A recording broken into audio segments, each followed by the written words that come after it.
Okay. Okay, ready na ba? Romario? Okay, start na ako. Okay, mag-start ka na. Okay. Start na.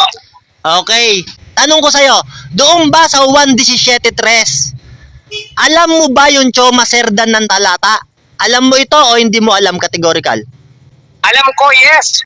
Alam ko, yes. Na tinutukoy doon, maliwanag na maliwanag. Objection, Hindi mo na- moderator. Ikaw lang nagpapalago. Objection. Bagamat wala akong nilatag na Chumaserdan, sapagkat ang nilatag ko, sitas, hindi diwa ng sitas, maliwanag na maliwanag na si Kristo Objection. tinawag lang bilang Panginoon sa BPTV version. Pero, maliwanag na maliwanag ang pinakilala niya ang Ama. Hindi siya patunay na hindi mo pa rin nagigiba ang aking latag sa tema na Okay, ito. next question. Kung alam mo pala yung Choma Cerdan ng talata, sabi mo, alam mo. Tanong ko sa'yo, ano sa Tagalog ng Choma Cerdan? Alam mo ba ito o hindi mo alam categorical? Alam ko, yes. Yes, alam ko. Wala tayong pinag-usapan na Chumaserdan pero nasagot kita kung anong meaning ng Chumaserdan.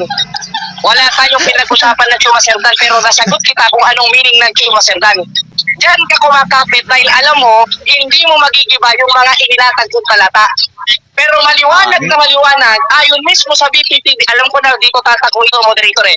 Maliwanag na maliwanag ang pinakilala ni Kristo, ang Ama, hindi ang kanyang sarili, patunay na hindi siya Diyos. Next question.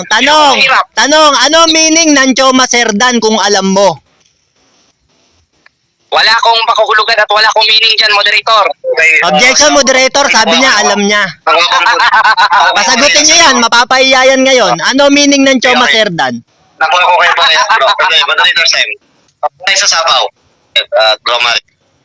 Nakuha ko kayo parehas, ano? Pero ang gusto ng sabihin ng kabila, wala siyang itatag na ganyan. Wala siyang ipinutok na ba ganyan para kung baga sa example. Moderator! Objection sinagot ako, ko na moderator. kanina yung Chumaserdan, Moderator, ewan ko na kung objection narinig naman ako. niya.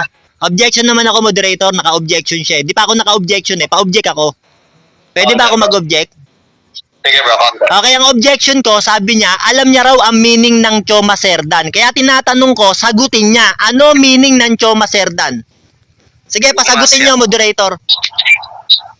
Ano ko na, nasagot ko na kanina, moderator, paulit-ulit. Ipinaliwanag ko na kanina kung anong Chumaserdan yan. moderator. Pasagutin niyo, Ano ba yan, moderator. Hindi naman nakakaintindi ito, ano? Kung Maliwanag alam niya, na maliwanag. pasagutin niyo. Nasagot ko na kanina yung Chumaserdan. Ito ha. Maliwanag naman. Basahin natin. Ito ha. Yan ang Choma Cerdan, yung babasahin mo? At siyang iyong isinugo sa makatwid pagay sa kanyang anak na si Heso Kristo. Okay, yung pala meaning ng Matthew Dancer, yung binasa ni Jared. Ang talino mo, Jared. Matthew Dancer yan, Choma Cerdan. Ang galing mo.